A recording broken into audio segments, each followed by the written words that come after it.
यहां से महारानी कौशल्या का कक्ष कुछ ही पल दूर है, किंतु क्या इस आयु में मैं ये दूरी पार कर पाऊंगा?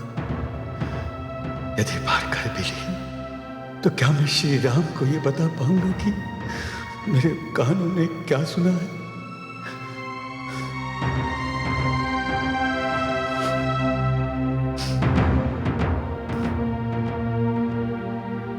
पुत्र, तुमको सबसे पहले कैकेयी के पास जाकर उसके चरण छूने चाहिए थे। तुम पर मुझसे पहले कैकेयी का अधिकार है। जानता हूँ माता, किंतु आप ज्येष्ठ माता हैं, इसलिए पहले यहाँ चला आया।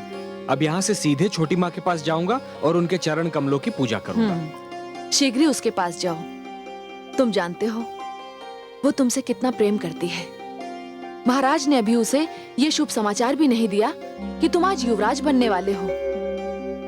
वो सुनेगी तो प्रसन्नता से पागल हो जाएगी। हे राम, महारानी कैकेयी ने आपको बुलाया है। देखा माता श्री, छोटी माँ मेरे बिना कितनी व्याकुल रहती हैं।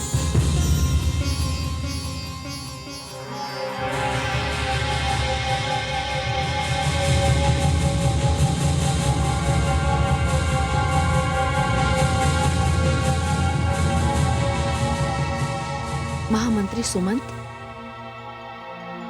आपकी आंखों में अश्रु? यह आपकी क्या दशा हो रही है? महाराज कहाँ हैं? सब कुशल मंगल तो है ना? महाराज भी महारानी कैकेयी के पास है। किंतु आप इतने हताश क्यों लग रहे हैं? क्या बताऊं महारानी, कदाचित आज जीवन में पहली बार वो दिन आया है जब जिह्वा वाणी को, वाणी शब्दों को और शब्द अर्थ को ढूंढ रहे हैं, किंतु किसी को कुछ नहीं मिल पा रहा। आज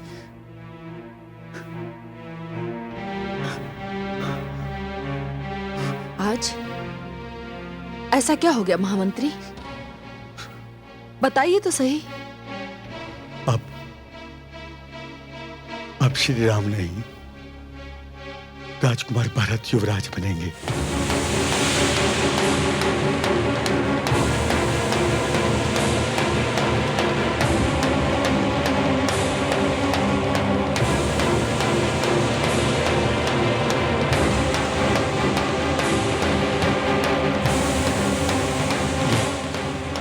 महारानी कैकेयी का आदेश है। सत्य महामंत्री, सत्य। माता, छोटी माँ मुझसे बहुत प्रेम करती हैं। उन्हें मेरे हृदय की सारी बातें ज्ञात हैं। उन्हें ज्ञात है कि मैं राजनीति के बखेड़े में पड़ना ही नहीं चाहता, और वास्तव में इस पद के लिए भारत मुझसे अधिक योग्य है। किंतु हे रघुनंदन, इसके अतिरिक्त कुछ और भी है। क्या? वो आपके पुत्र को 14 वर्षों के लिए वनवास भेजना चाहती है।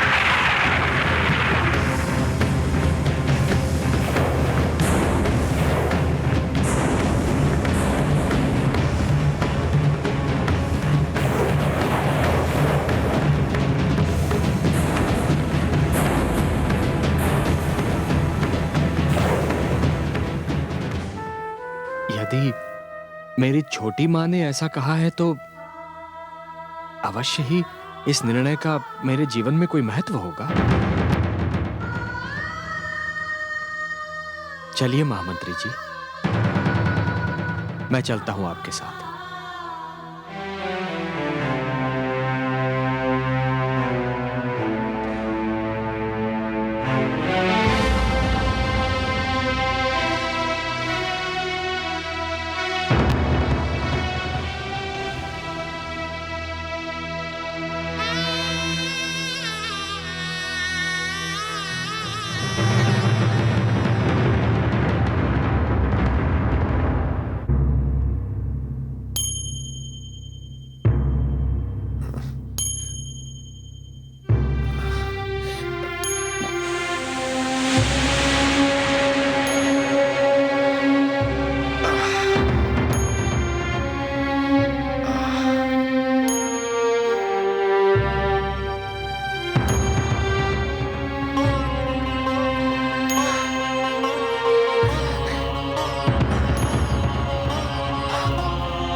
सुनो कैकेयी, इससे पहले कि राम यहां आ जाए, तुम अपना वर वापस ले लो। देखो, मैं तुम्हें एक वचन और देता हूं।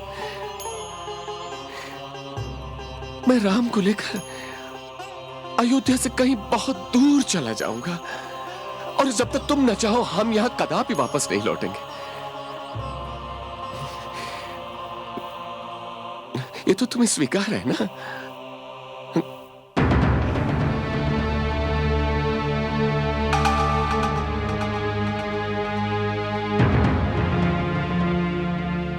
नहीं, मुझे स्वीकार नहीं। इन दो बातों के अतिरिक्त मुझे कुछ भी स्वीकार नहीं।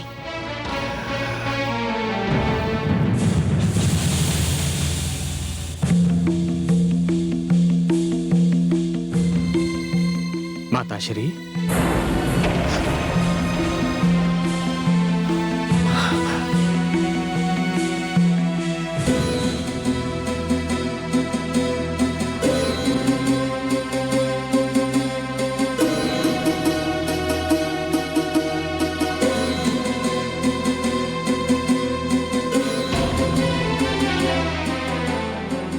सुन लिया है ना तुमने?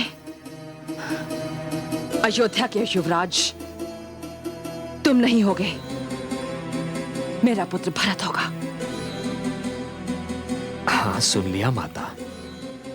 और मेरा विश्वास कीजिए, मेरे आनंद की कोई सीमा नहीं रही। स्वयं मेरी हार्दिक इच्छा यही थी माता, कि यह पद मेरे प्रिय अनुज भरत को मिले। वो इसके योग्य भी है और फिर राजनीति का संस्कार भी जानता है। मैं अत्यंत प्रसन्न हूं माता। तो फिर ये भी सुन लो, महाराज के दिए हुए वचन के अनुसार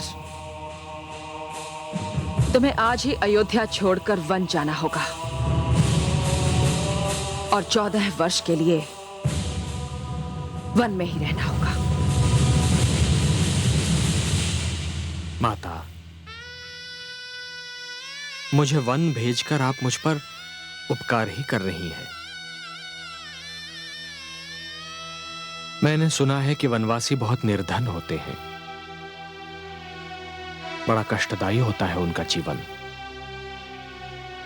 कईयों के तन पर न वस्त्र और न पेट में अन्न का एक दाना होता है। मुझे उनके मध्य में रहकर उनकी यातनाओं, उनके दुख को देखने और समझने का अवसर मिलेगा।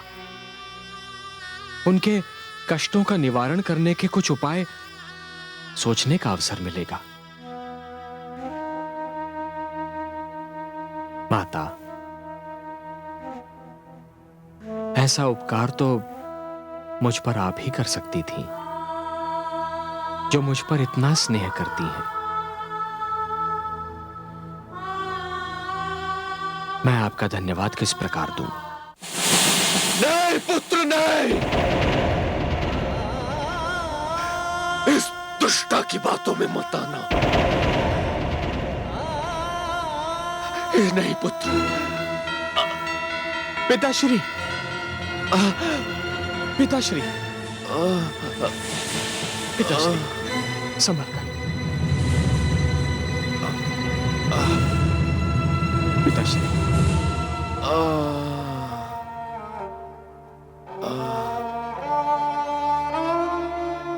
राम पुत्र, पुत्र, इस दुष्टा की बातों में मत आ। तो विद्रोह कर दे मेरे पुत्र, विद्रोह कर दे। अयोध्या से, मुझसे, हम सबसे विद्रोह कर दे। तू, मैं इस बात की अनुमति देता हूं। दशरथ तुझे इस बात की अनुमति देता है। तो इसकी बातों में ना आना पुत्र, इसकी बातों में ना आना। विद्रोह? हाँ, आपसे पिताश्री? हाँ पुत्र। पिताश्री, क्या किरण सूर्य से विद्रोह कर सकती है? सुगंध पुष्प से विद्रोह कर सकती है? क्या ताप अग्नि से विद्रोह कर सकता है पिताश्री? और ये सब वो अयोध्या नरेश कह रहे हैं जिन्हें संसार एक आदर्श राजा मानता है, जिन्हें मैं एक आदर्श पिता मानता हूं। एक ऐसा पिता जो पुत्र प्रेम के कारण वचन भंग करके नरकगामी होने को तैयार है। नहीं पिता महाराज, नहीं, आपका ये पुत्र इतना स्वार्थी नहीं है पिता महाराज, जो राजपाट के लिए अपने पिता का एक छोटा सा वचन न निभा सके। नहीं पुत्र, नहीं नहीं राम, नहीं, तू कहीं नहीं जाएगा पुत्र। राम, नहीं राम, नहीं पुत्र, इसकी बातों में ना आना पुत्र।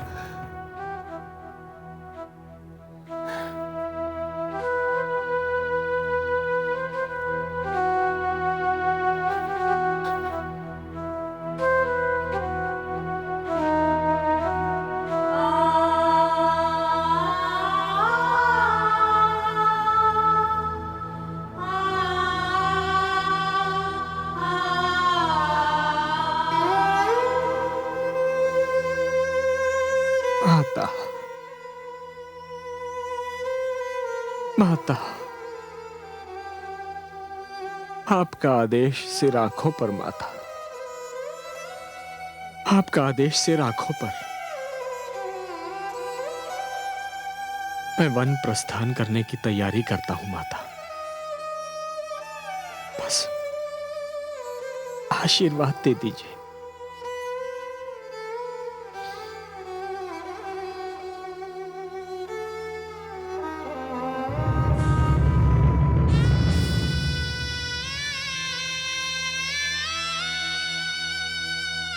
राम, मेरे प्राण, मुझे छोड़कर मत जा। नहीं